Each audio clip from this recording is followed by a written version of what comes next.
तो दोस्तों क्या हाल है आप सबका। तो दोस्तों एशिया कप 2025 के लिए भारतीय टीम के चयन के बाद क्रिकेट जगत में भूचाल आ गया है। टीम इंडिया के पूर्व दिग्गज खिलाड़ी इस फैसले से बेहद नाराज नजर आ रहे हैं। उनका कहना है कि चयन प्रक्रिया में पारदर्शिता की कमी है और इसमें भेदभाव साफ तौर पर दिखाई देता है। उन्होंने सीधे तौर पर मुख्य चयनकर्ता अजीत अगरकर, कोच गौतम गंभीर और कप्तान सूर्य कुमार यादव पर सवाल खड़े कर दिए हैं। इतना ही नहीं, उन्होंने आरोप लगाया है कि कुछ खिलाड़ियों को नजरअंदाज करके उन्हें जानबूझकर बाहर किया गया है, जबकि कुछ को बिना योग्य प्रदर्शन के भी जगह मिल गई है। इस बयान ने पूरे क्रिकेट जगत को झकझोर कर रख दिया है। खिलाड़ियों के इस तरह से भड़कने के बाद माहौल और भी गर्म हो गया है। दिग्गजों ने साफ कहा है कि यह चयन भारतीय क्रिकेट के भविष्य के साथ खिलवाड़ है और टीम चयन पर तुरंत फिर से विचार किया जाना चाहिए। उन्होंने अपने शब्दों में यह मांग रखी है कि बोर्ड को खिलाड़ियों के साथ न्याय करना चाहिए और योग्य प्रदर्शन करने वालों को मौका देना चाहिए। अब बड़ा सवाल यही है कि आखिर भारतीय टीम के चयन के बाद ऐसा क्या हुआ कि देश के पूर्व सितारे इस कदर भड़क उठे। उन्होंने गुस्से में आकर आखिर क्या कुछ कहा और किस तरह से टीम प्रबंधन पर निशाना साधा। दोस्तों सभी दिग्गजों के बयानों को हम आपको इस वीडियो के माध्यम से बताएंगे, लेकिन उससे पहले अगर आप भी मानते हैं कि श्रेयस अय्यर को भारतीय टीम का हिस्सा होना चाहिए था तो इस वीडियो को एक लाइक जरूर करें। तो दोस्तों जैसा कि आप सभी जानते हैं एशिया कप 2025 के लिए भारतीय टीम का चयन हो चुका है, लेकिन ये चयन किसी को भी रास नहीं आ रहा है। फिर चाहे वह भारतीय फैंस हो या देश के पूर्व दिग्गज खिलाड़ी, हर कोई इस फैसले की जमकर आलोचना कर रहा है। यहां तक कि कुछ पूर्व खिलाड़ियों ने तो इसे साफ साफ राजनीति करार दिया है। कारण भी बिल्कुल स्पष्ट है। कुछ ऐसे खिलाड़ियों को टीम में जगह दे दी गई है जिनकी हालिया फॉर्म बेहद निराशाजनक रही है। दूसरी ओर कुछ ऐसे खिलाड़ी जिन्हें शानदार प्रदर्शन के दम पर टीम में शामिल होना चाहिए था, उन्हें टीम से किनारे करके बाहर कर दिया गया है।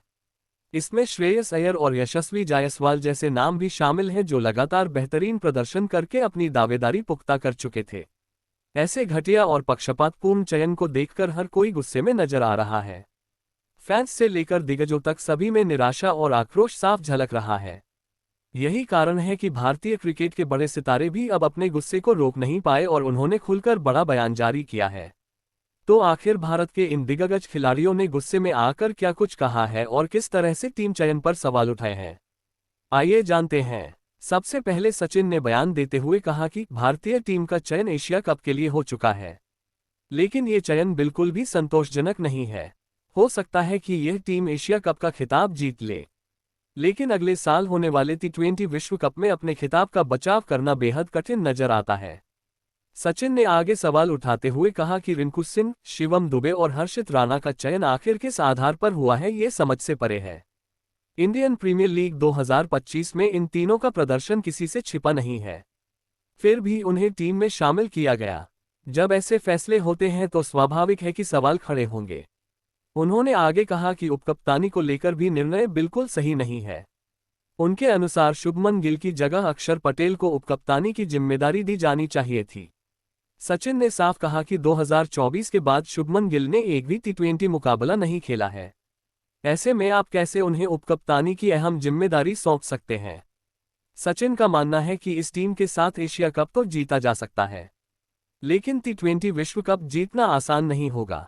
उन्होंने ये भी कहा कि उन्हें समझ में नहीं आता कि रिंकू सिंह, शिवम दुबे और हर्षित राणा की टीम में जगह कैसे बन गई। आमतौर पर इंडियन प्रीमियर लीग को चयन का मुख्य मानदंड माना जाता है, लेकिन लगता है इस बार चयनकर्ताओं ने हालिया प्रदर्शन की अनदेखी कर दी। सचिन ने बल्लेबाजी क्रम पर भी सवाल उठाए। उन्होंने कहा कि 5वें नंबर पर कौन बल्लेबाजी करेगा ये साफ नहीं है। संजू सैमसन, जीतेश शर्मा, शिवम दुबे या रिंकू सिंह में से कोई एक उस स्थान पर आएगा, जबकि हार्दिक पांड्या आमतौर पर 5वें नंबर पर बैटिंग करते हैं। ऐसे में अक्षर पटेल को 6ठे नंबर पर भेजना नामुमकिन हो जाएगा। यही वजह है कि शिवम दुबे का चयन उन्हें समझ से बाहर लगता है। इसके साथ ही सचिन ने यशस्वी जायसवाल और श्रेयस अय्यर को नजरअंदाज किए जाने पर भी गहरी नाराजगी जताई। उन्होंने कहा कि यशस्वी जायसवाल ने इंटरनेशनल क्रिकेट और इंडियन प्रीमियर लीग दोनों में शानदार प्रदर्शन किया है, इसके बावजूद उन्हें टीम में जगह नहीं दी गई। वहीं श्रेयस अय्यर को बाहर रखना तो और भी हैरान करने वाला है। अय्यर न सिर्फ बल्लेबाजी में कमाल करते हैं बल्कि मैदान पर उनकी कप्तानी का जुनून भी देखने लायक होता है। सचिन ने यहां तक कहा कि अगर उन्हें टीम चयन का मौका मिलता तो वह सूर्या की जगह श्रेयस अय्यर को कप्तान बनाते, क्योंकि वह खिलाड़ी वास्तव में इस जिम्मेदारी का हकदार है।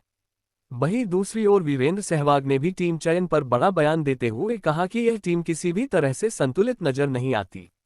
उन्होंने साफ कहा कि चयनकर्ताओं ने इस बार दूसरों की सुनने से ज्यादा मनमर्जी दिखाई है। सहवाग ने कहा कि भारतीय क्रिकेट हमेशा से प्रतिभा पर टिकी रही है, लेकिन इस बार कुछ खिलाड़ियों को नजरअंदाज कर दिया गया है, जिनकी मेहनत और हालिया प्रदर्शन सबसे आगे रहा है। सहवाग ने उदाहरण देते हुए कहा कि श्रेयस अय्यर और यशस्वी जायसवाल जैसे खिलाड़ियों को बाहर रखना किसी भी हाल में उचित नहीं है। उन्होंने कहा कि अगर आप ऐसे खिलाड़ियों को मौका नहीं देंगे जो लगातार अच्छा प्रदर्शन कर रहे हैं, तो आने वाले समय में टीम को भारी नुकसान उठाना पड़ेगा। उन्होंने ये भी कहा कि टी20 क्रिकेट में आपको ऐसे खिलाड़ियों की जरूरत होती है जो दबाव झेलकर मैच का रुख पलट सकें, लेकिन चयन में कुछ नाम देखकर लगता है मानो सिर्फ जगह भरने के लिए उन्हें शामिल किया गया है। सहवाग ने अपने शब्दों में कहा कि अगर भारतीय क्रिकेट को आगे बढ़ाना है तो चयन निष्पक्ष और ईमानदार होना चाहिए, वरना बड़े टूर्नामेंट में हार झेलने के अलावा कोई विकल्प नहीं बचेगा। इरफान पठान ने भी टीम इंडिया के चयन पर अपनी नाराजगी जाहिर करते हुए बड़ा बयान दिया। उन्होंने कहा कि भारतीय क्रिकेट का इतिहास गवाह है कि जब भी कोई खिलाड़ी अच्छे से मेहनत और लगातार अच्छा प्रदर्शन करता है तो मेहनत करने वाले अच्छे खिलाड़ियों को हमेशा से ही नजरअंदाज किया गया है, तब टीम को बड़े टूर्नामेंट में भारी कीमत चुकानी पड़ी है। अफसोस की बात यह है कि इस बार भी वही गलती दोहराई गई है। इरफान ने सबसे पहले यशस्वी जायसवाल का नाम लेते हुए कहा कि यह खिलाड़ी लगातार रन बना रहा है, चाहे वह इंटरनेशनल क्रिकेट हो या इंडियन प्रीमियर लीग। अगर ऐसे खिलाड़ी को मौका नहीं मिलेगा तो युवा क्रिकेटरों को ये संदेश जाएगा कि फॉर्म और मेहनत का कोई मूल्य नहीं है। उन्होंने अपने शब्दों में कहा कि जायसवाल को न चुनना भारतीय क्रिकेट के भविष्य के साथ अन्याय है। इसके बाद उन्होंने श्रेयस अय्यर को लेकर नाराजगी जताई। इरफान ने कहा कि श्रेयस न सिर्फ बल्लेबाजी में जुनून और स्थिरता लाते हैं, बल्कि कप्तानी के लिए भी उनमें गजब की काबिलियत है। उन्हें बाहर रखना एक बड़ी भूल है। दोस्तों, इरफान यहीं नहीं रुके।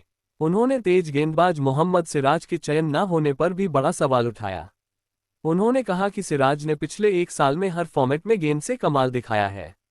उनकी स्विंग और स्पीड किसी भी बड़े मैच में भारत की सबसे बड़ी ताकत हो सकती थी, लेकिन उन्हें टीम से बाहर रखना चयनकर्ताओं की गंभीर चूक है।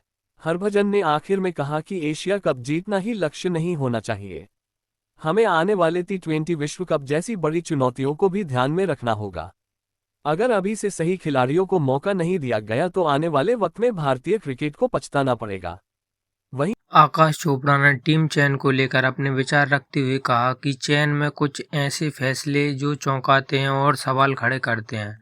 उन्होंने कहा कि किसी भी टूर्नामेंट की तैयारी केवल उसी टूर्नामेंट तक सीमित नहीं होनी चाहिए, बल्कि उससे आगे की सोच के साथ करनी चाहिए।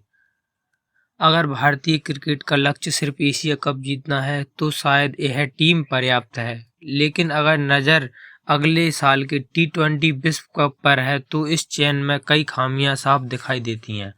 आकाश ने कहा कि टी20 क्रिकेट एक तेज और दबाव भरा फॉर्मेट है जिसमें संतुलन और लचीलापन सबसे अहम होते हैं, लेकिन इस टीम में बैटिंग और बॉलिंग दोनों विभागों में संतुलन को लेकर गंभीर सवाल खड़े होते हैं।